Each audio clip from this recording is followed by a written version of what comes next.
Hey friends, Heather Creekmore here. Thanks for listening to the Compared to Who show. This is a summer replay. I picked an episode that I knew was awesome, but that according to my statistics, not very many of you listened to. And I'm sorry you missed it, so I want to give you a second chance. Today's show is an interview with Dana White. She's written several books on home organization. She goes by the name A Slob Comes Clean. And I think it's really interesting as you listen to today's interview. Just listen to what Dana says in the first couple minutes. And if you didn't know she was talking about home organization, you might think she was talking about body image. Towards the end of the interview, we get into some really amazing topics, like why do we hold on to all those clothes that don't fit? Friends, it is amazing the similarities between body image issues and home clutter, home organization issues.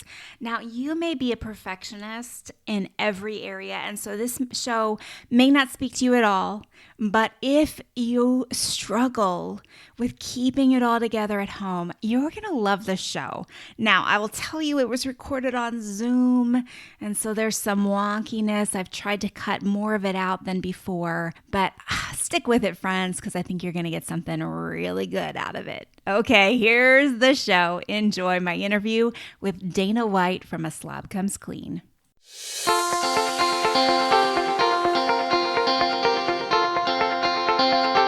Welcome to Compared to Who, the podcast to help you stop comparing and start living. I'm your host, Heather Creekmore. I hate to admit this, but I used to secretly obsess over my appearance. I thought it was part of my job as a woman to always look better, but never felt like I could be good enough. Maybe you can relate.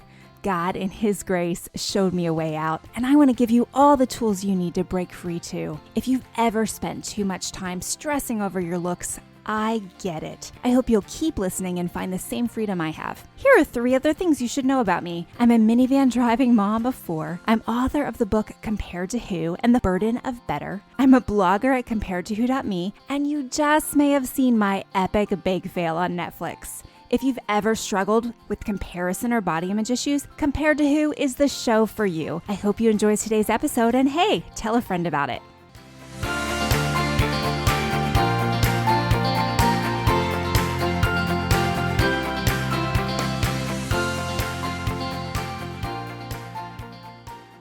Dana White, thank you so much for being on the Compared to Who show today. Thank you for asking me to come on. This is fun. We've hung out a little bit in real life. And what I love about you is that you are real and authentic. And as I was reading in your bio, I thought, it's so funny. Like, you never thought you would be telling people how to declutter because it was a thing for you, right? Like right. Being messy was a thing for you. And it's the same for me. Like, I never thought I'd be talking to women about body image issues because that was a thing for me. So how did this whole thing start for you? Where did you begin your journey in A Slob Coming Clean? Well, I mean, it is the thing when if you would have asked me, now I used to say 10 years ago, but now I've been actually doing this for close to 11 years. So it's crazy. But, if you would have asked me, I still failed. And that was what was so frustrating to me, was because I felt like God had called me to write, and yet the state of my house, which I had begged Him so many times to change, please change me, make me organized. He hadn't answered that prayer. And that was keeping me from writing, from doing the thing I felt like He had called me to do. And so it was right before my second child went to kindergarten. I was only going to have one kid at home. And I was like, this is the time. Like, this makes sense for me to start blogging. And I was praying, and I was really frustrated with God, honestly. And I said, why is it that you won't cure me of this messiness issue? And that was when He just made it clear that I should write about that. And I don't say this very often, but I heard God say, write about that. Mm-hmm. And I was like, that's actually a really good idea. Okay. So I thought, okay, this is something that will help me focus. Like, this will help me stay focused on my home, because I felt like, well, that's my real issue. I never can keep my focus for a long period of time on it. And I thought, I will figure this out. And in a couple of months, I'll have it all under control and I'll be able to start writing about the thing I really want to write about, which was basically anything except this. What surprised me was, first of all, that I wasn't the only one out there. I was in this weird thing because I was thinking of it as a practice blog. I was trying to promote it, but not to anybody I knew. Like nobody I knew. My husband didn't even know that I had started this. So I didn't tell any friends what I was doing. So I was having people who were starting to come read my blog. And I really was petrified that people were going to be horrified because I was being completely and totally honest about my house and what I was doing and what I was trying and how this had always been a struggle. And people were not horrified. I'm sure some people were and just clicked away, but people started leaving comments and saying, this is my struggle too. Like everything you're saying is exactly what goes through my head. I thought I was the only one, which was me. I thought I was the only one. So the first step for me was realizing I was not the only person in the universe who struggled with this stuff. And that was really big for me on this path of accepting that this is how I really am. That was huge for me, knowing that I wasn't alone and knowing that all these people who were saying that they related to my struggles were really cool people. Like they were, I think, this sounds awful, but you have this idea in your head of, well, what's wrong with me that I can't get this under control because it just didn't add up in my brain, and I'm like, these were intelligent women. They were very creative, artistic people. And I related to so many things about them, what I could find out, because it's the internet. But when I started to realize that their struggles and my struggles were the same and their passions and my passions were the same, I started to realize that the creative side of me, the part of me that wanted to be a writer, was directly related to the struggle that I had, of going all in on something and letting everything else, my house go, basically. And when I realized that, I realized, okay, well, this way that my brain works is how God created me. Like there's a direct relationship there. Not all creative people struggle with being super duper messy, but most super duper messy people are highly creative people, so it's a fact. And it's something that has been confirmed to me literally thousands of times over the last, 10 years of doing this. So that was, me staying focused, being completely honest. I had named my blog A Slob Comes Clean, thinking no one would ever know that it was me writing it. But because I had used such a horrible word, slob, which I'd always said, it's not like I'm a slob. I'm just, chronically disorganized or whatever I wanted to say at the time. But because I had used that word and because I was realizing this was part of how my brain worked, it's like I had no reason to not be completely honest because it was anonymous. And so that was when I started making real progress, was accepting that my brain works this way, which also helped me accept that traditional organizing advice, which is generally written by naturally organized people because they're the ones who like to talk about this stuff, I didn't have to feel like a failure because that didn't work for me. Instead, I just needed to figure out what did work for me and my unique brain and how God created me. And so I started making progress. And then it was another couple of years, honestly, before I was willing to own that title of decluttering expert. Because it took so long for me to realize that someone could learn from me about this thing that it had always been a struggle and honestly is still a struggle. My natural tendency, we were just talking about, my daughter had a drill team tryouts last week and it was all virtual because of the current situation, that we're in. And so it was our obsession for the week. She was practicing and she was learning and she was perfecting and we were videoing again and again and again and again, all these different things. And my house went back to nowhere near what it used to be because I simply have so much less stuff in it. And I do have routines that I keep up with as much as I can in those moments. But, it's like, that's my natural tendency is to ignore the house and throw myself into a project, and so I have to have systems set up and, clutter out so that when there's an explosion, it's a whole lot less stuff than it used to be. But, accepting this is my natural tendency and realizing there is something I can share with others. That was a huge step for me, is to realize, I can help other people in this situation without being perfect first. Yeah. Because I always thought I needed to have it all figured out before I taught anybody something.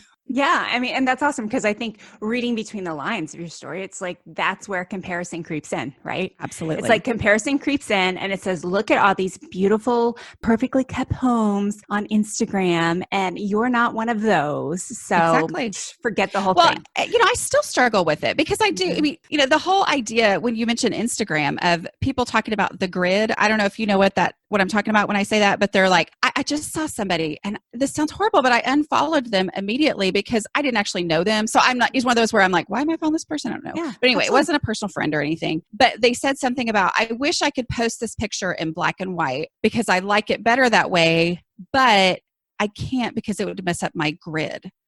And that means like how, when you see all their pictures together, does it make this beautiful, cohesive thing? And I thought, that's not what I want. I mean, because it just made me feel like, oh, well, my grid is an embarrassment. Like if anybody goes and looks at my grid, they're going to be like, what is this person even putting on Instagram? Mine too. It's awful. It's really awful. I mean, but I have to make myself not care. You know what I mean? I'm like, that would take time that I don't have time to give. I mean, and it's fine if you want your grid to be that way. It's fine if that lights your fire. Do you know what I mean? If you love the grid, if you love that, and there are so many people who that's how their brain works and they love it. And that's great. But I cannot compare myself to those people because I see the grid and I go, oh, that's nice. And then I see mine. I'm like, oh, whatever. And then somebody says something and I realize, oh, mine is a whole lot less than theirs is, and so I just have to stay away from that.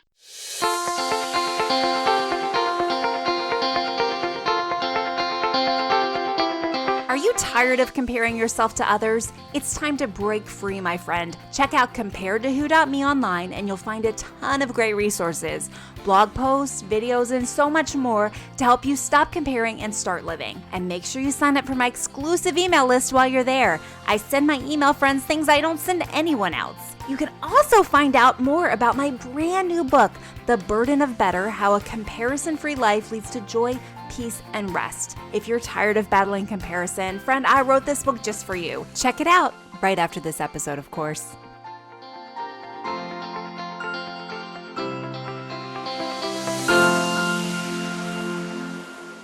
I need tips from realistic, reasonable people like you, because I can't Marie Kondo. I can't hug everything. Like it's just not going to work for me. Well, and that's exactly where I had to accept that I was that person, that there's an actual need for me to be honest about how this is a struggle and what I have to do to make it work. That isn't what normal people do, and I say normal people and sometimes people get offended. I always just mean like normal is anything that's other than me.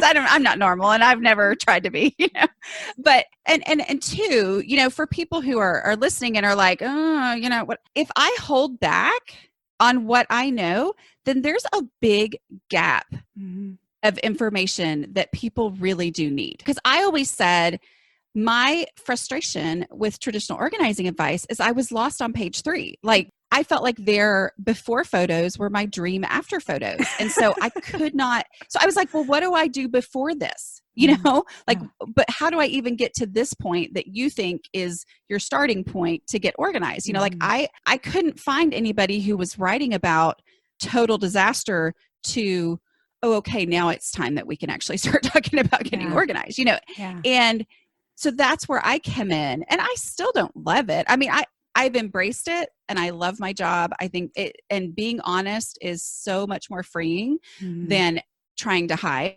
ever was. But I still cringe, and I still sometimes will hit publish on something while I'm making this face. Like, okay, I'm going to go ahead and put that out into the world because that is what I needed to see. And I wasn't seeing it anywhere. Like I needed to see, oh, okay, I'm not the only one in the world who has an actually disastrous, messy space, and that's hard. I mean, that's like, really, God, that's where you put me. I don't get to be cool. I don't get to be impressive or whatever. Yeah. It's funny. It is giving up that desire for people to think you're perfect, right? Because I think that's something we all fight. It's like, okay, there's part of me that really wants you to think I have it all together, you know? And Yes. so by doing this, I've got to show you that I don't have it all together. But what a gift. I mean, I remember as a pastor's wife, I mean, I'm still a pastor's wife, when my husband was the lead pastor of our church. I remember those first couple years, like the pressure, just internal pressure was always on me. Like my house had to be perfect. If people were coming over, it had to, look a certain way, be a certain way. And then as God started working on my heart, I realized it was probably a lot more freeing for people to come to my house and see that I had dirty dishes there, to see that the laundry wasn't all folded. There were laundry baskets sitting around, those kind of things. And so letting people see that my house wasn't always perfect was a hurdle.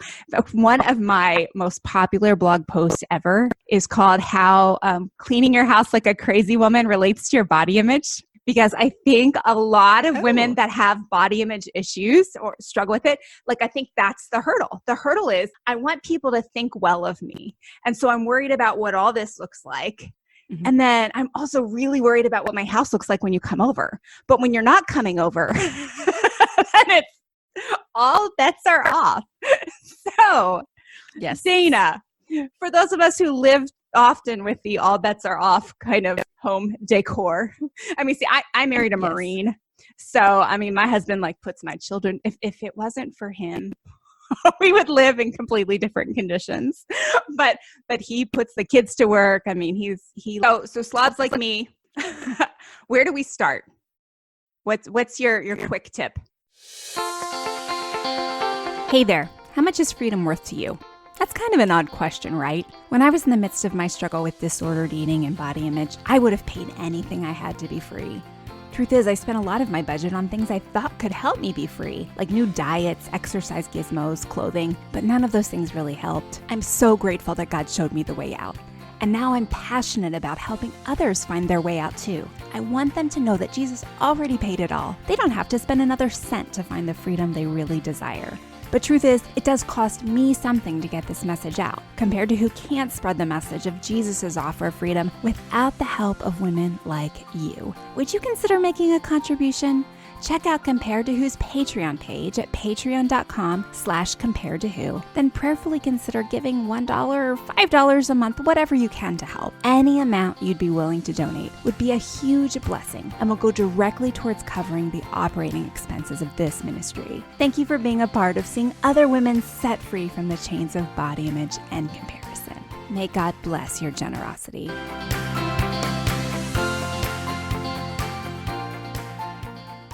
Okay, so number one is to realize that your house is not a project. I love projects.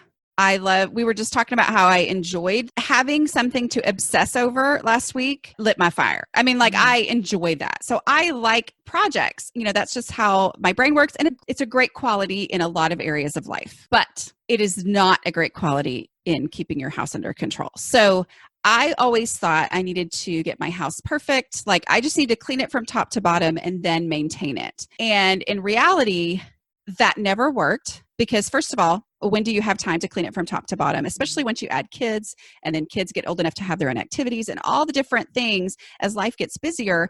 It's just not reality for me to be able to say I'm doing nothing else for this day or this 2 days or this week or whatever to get my house under control. And so I would put it off longer. It would be more overwhelming, which meant I put it off longer and it just never ended up happening. Besides, if I did get my house perfect, like for a party, I would want to enjoy it and just be like, oh, I did all that work. And I wanted to sit back and just, live in my clean house, except that meant my house was not staying clean, so it just never worked to have the project mentality with my house. So because I was desperate, because I didn't know what to do, I decided I am just going to focus on the things I see that tend to not be issues in other people's houses. And they are in mine. So I started with my dishes. I said, I'm just going to do my dishes every day. Don't know the perfect way to do them. I'm just going to try to keep them done. And I started adding tasks. I basically would work on one for a week and would until it started to not feel foreign to me. And then as that started to feel more natural, not completely natural, but I would add another task that I would do. And what I learned was it's the daily stuff that is the difference between a house that's under control and a house that's not. So the two daily things that I have narrowed it down to be the absolute most important are having your dishes done at some point in the day. Okay, whatever that means. There's no perfect way to do it. Just at some point in the day. And after a week of obsessing over that, you'll figure out what it looks like in your home right now. Okay. Which right now is unique. I mean, there's it's a lot of different dishes right now. Yes, tons of dishes. And then doing a 5-minute pickup. And I do mean 5 minutes. I don't mean trick yourself into actually working for 30 minutes, but literally set the timer for 5 minutes and pick things up and put them all the way away. Not gather them up and then at the end of 5 minutes, I'm going to go put them away. Actually, this goes here. Anything else go to that spot? I'm going to grab it too and take it. So, and here's the thing, and I'm going to plug my book really quick, but it's also all, everywhere else that I write online. But I was the person who thought I was smarter than that. If that makes any I thought I was smarter than all the women ever who've ever kept their house under control. I was like, there's got to be a better way, than actually just doing the dishes every day. So in my first book, I go into all of the reasons why I didn't believe that was true. Why I thought there's got to be something different because doing the dishes is not fun at all. And so the reason I bring that up is because I know how I was. I know that when someone said, oh, just do your dishes every day, I was like, it can't be as simple as that. It's not as simple as that because this, and this. And I acknowledge that because that was me. And so I don't want someone to think, oh, she's oversimplifying. Oh, if there's anything I ever don't do, it's oversimplifying. Yeah. I can complicate anything. Give it a try. Give daily stuff a try. Yeah. Well, let me jump in for a second because it makes me think of, for example, when I'm talking to women about spiritual growth, it's spend 5 minutes a day reading the Bible. No. I want to be closer to God. I need something, spend 5 minutes a day reading the Bible. But no, there's all these excuses, but my husband, when he talks about this, I've heard him say this from the pulpit, it's what do football teams practice? Well, they practice throwing the ball and tackling it. It's the basics. And every single day they do the basics. That's what foundation of a good football team is built on, whether you know football or not. It's the basics, right? And it sounds like that's what you're saying. It's really basic science. It is, but it's that idea that there has to be a trick or magic. Yep. Or, and it's no, I'm sorry. There's no magic. You literally have to do your dishes every single day. Yeah. And I call it dishes math, because it's, and that's part of the problem for me is I thought doing the dishes was this big, huge project because I didn't do them every day. And one day's worth of dishes, I didn't even know is only 10 to 15 minutes worth of work because whenever I did the dishes, it was after 2 or 3 days at the least. And it was, hours worth of work where 2 days worth of dishes is not just double the time because there's so much finagling and stuff that you have to do. And, you can't get it all in one load or whatever. So then it becomes from 10 minutes, it goes to an hour. And then the third day it's hours, So you're exactly right. It's the exact same concept of that can't be enough. And so I'm not even going to try it because I would rather sit down and create a list of all the things I'm going to do to have a perfect house.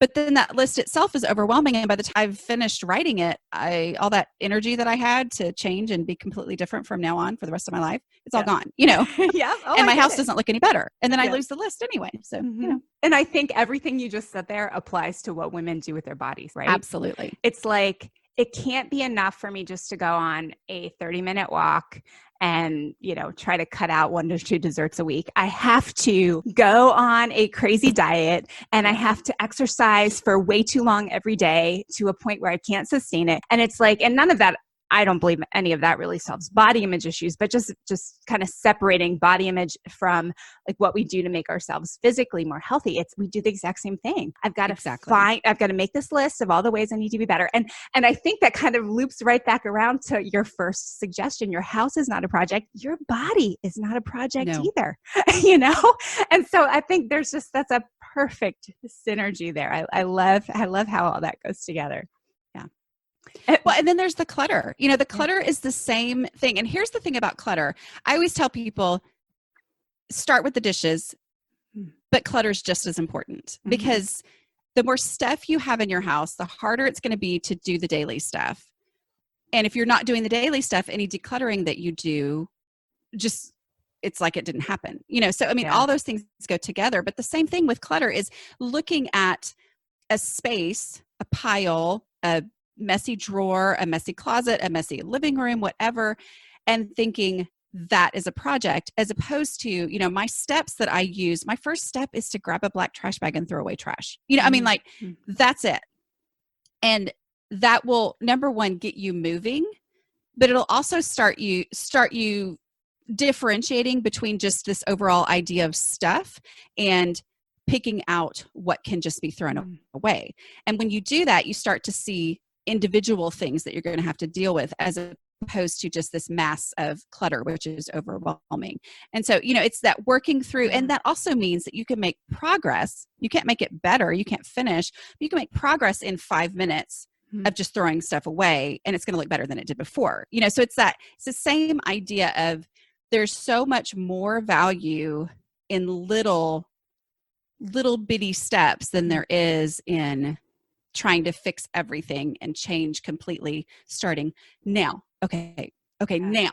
I mean, that's the way I feel. The tortoise wins the race, right? And the hare has to take a nap.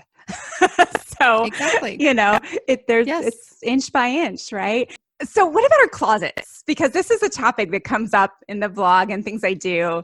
Women, especially those of us who have kind of been on the up and down of the scale and the size. Like, I had a dress in my closet from 15 years ago. That's a size that it won't even fit on my leg now. Right. But what advice do you have for women like me who tend to hold on to all the sizes just in case? Any suggestions there? Well, so there's this magical concept, which is not magic at all, that I call the container concept.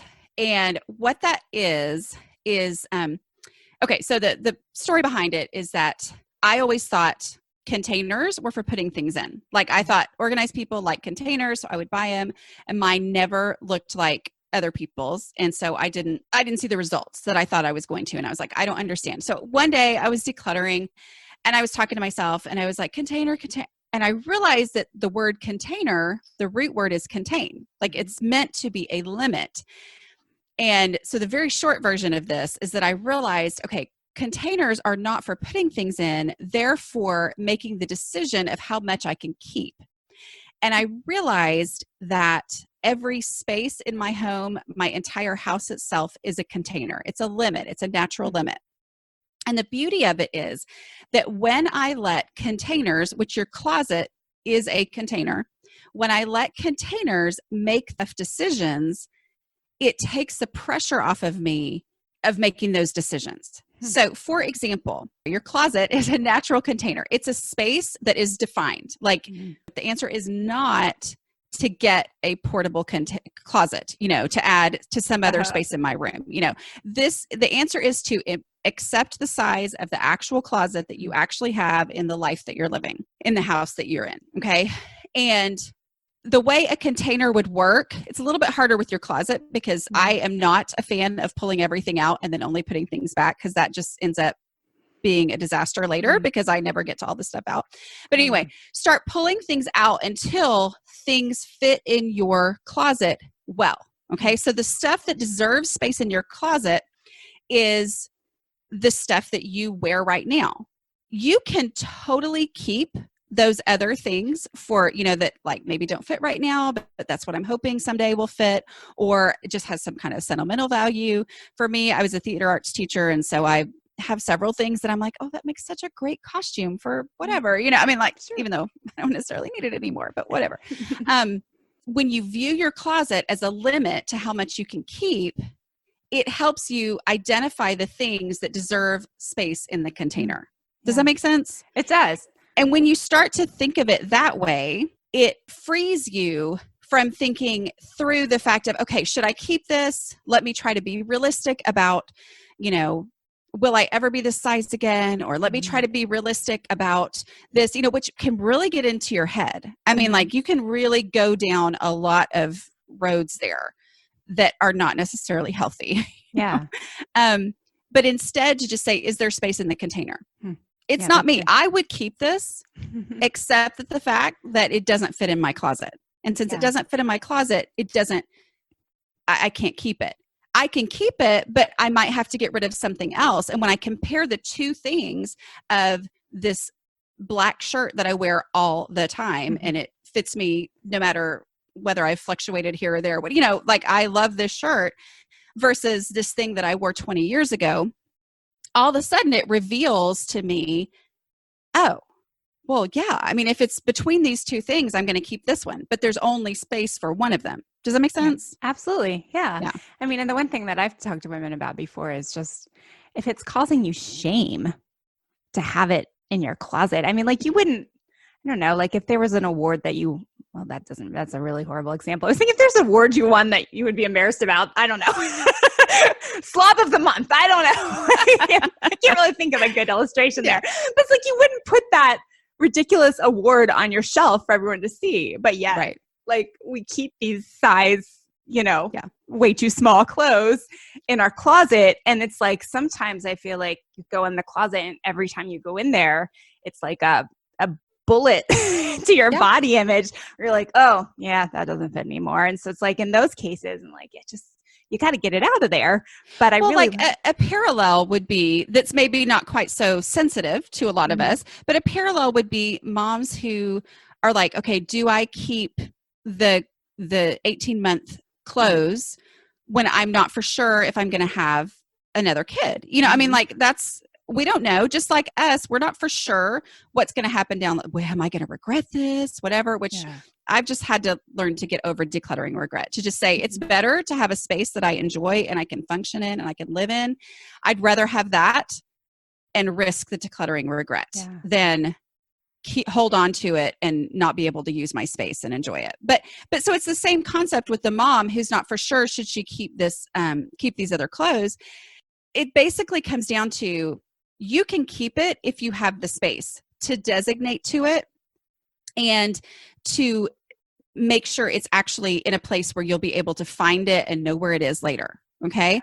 And most of the time that severely limits how much you can keep, and so maybe you do have a little bit of space, but over time, the more you declutter your closet, you're going to go, you know what? I really would rather keep this than that. And so, this doesn't deserve the space. And it just starts to change how you view it when you can blame the container and the space that there is instead of going through all the analysis of whether or not I should keep this.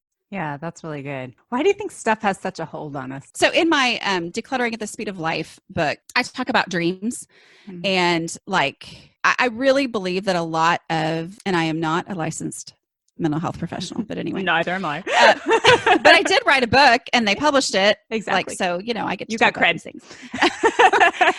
I believe that a lot of clutter is the physical manifestation of the denial stage of grief. And here's the thing. If I just have the stuff and I ignore it, I pretend it doesn't exist, I can avoid going through the accepting of my reality. And for a lot of people, it might be their work clothes. Maybe they have gone into a different stage of life and they're wearing yoga pants right now, which, I mean, we're all wearing yoga pants right now, right? But I mean, right now. Yeah. But maybe they're in another. I've got yoga pants on, blow it. No, exactly. I have shorts on. But they're going through this phase of life, and to let go of those office work clothes that they never once spent a lot of money on, that represented a time in their life where they felt very capable and very respected and they had a certain identity. That's hard. I mean, and acknowledging that letting go of that is a grief process because you are letting go of or walking through, you can't just skip over grief. Like there's an actual walking through the process of acknowledging that things are not what I thought they were going to be. Whether it's from the death of a loved one and you're having to go through life making decisions on your own when you thought you were going to have somebody else to make those decisions with you, whether it's a divorce, whether it's just simply moving into a different phase, all of that kind of stuff. If you just leave the stuff there, you can avoid having to feel those feelings. But to go through that stuff, you're going to have to walk through that grief, and you're not going to be able to deny anymore. So yeah, but there's a lot more to it. I mean, there's, obviously there's tons of things, but I do think that's a real process, especially for women, because a lot of times that stuff represents a phase of my life, which represented a part of who I was. Yeah. And maybe I'm not that person anymore, or I don't know how to be that person anymore, or whatever. So. Yeah, that's really good. Well, one thing I've been thinking a lot about is how, and I'm sure you've heard this, like anyone who had grandparents that went through the Depression in the 20s, in the 1920s, was raised by, parents who grew up under those parents and learned hoarding, right? Mm-hmm. Like learned to, like make do, scrape it together, even if that wasn't their reality when they got older, they learned those tendencies. And I've just been thinking in all of this, like, are we just repeating it? I mean, I know what my pantry looks like.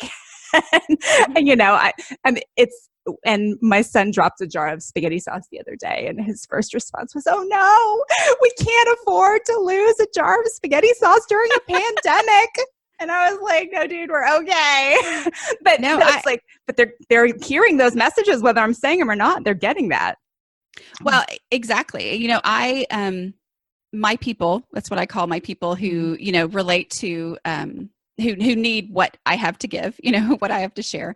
This has been a real struggle during this time. Mm-hmm. I mean, it's been a legitimate paralyzer to think, it's kind of like all the things that we've kept, we're like, oh, I'm so glad I kept that, because now is when it feels like it's not, but it feels like the world is ending. And I was keeping that just in case the world ended, and so it's that mentality, or it's the thinking of needing something, not having it, and remembering having decluttered it in the past and thinking, well, I don't want to do that again. So there's a lot of struggle there. I have to go back but I can still throw away trash.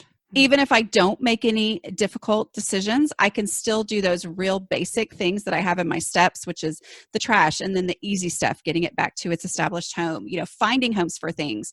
That's part of my process, so it's like the letting myself do all the things up to the point where I have to make difficult decisions, because the reality is a lot of stuff is not a difficult decision, but I put it off because I know that pile or that drawer contains a few difficult decisions. And so it just seems like the drawer itself is full of difficult decisions. And instead, letting myself say, I'm going to make all the easy decisions, and it's going to be so much better, even if I don't get to the difficult decisions. So there's a lot. Yeah, there's a lot right now that is hard for people who struggle with clutter. Yeah. Yeah, that's really good. Well, Dana, I know that every one of my listeners or viewers would benefit from reading your books. So I know Decluttering at the Speed of Life, and tell me what the first one was. How to Manage Your Home Without Losing Your Mind. And we can find those on Amazon and all the places, I know. Yeah, just go to slobcomesclean.com/book. And that has all the links to everywhere. Great. I mean, they're in all the formats, Audible and Kindle and Nook and all that. So. Wonderful. And I'll put all those links in the show notes so everyone can connect with you. Well, Dana, thank you so much for being on the show today. I appreciate your wisdom and your thoughts. This has been fun. Thank you. I do love how there's such a correlation between these subjects. It's really crazy. Dana, thanks again. And thank you for watching or listening to the Compare To podcast. I hope something in this episode has helped you stop comparing and start living. Bye-bye.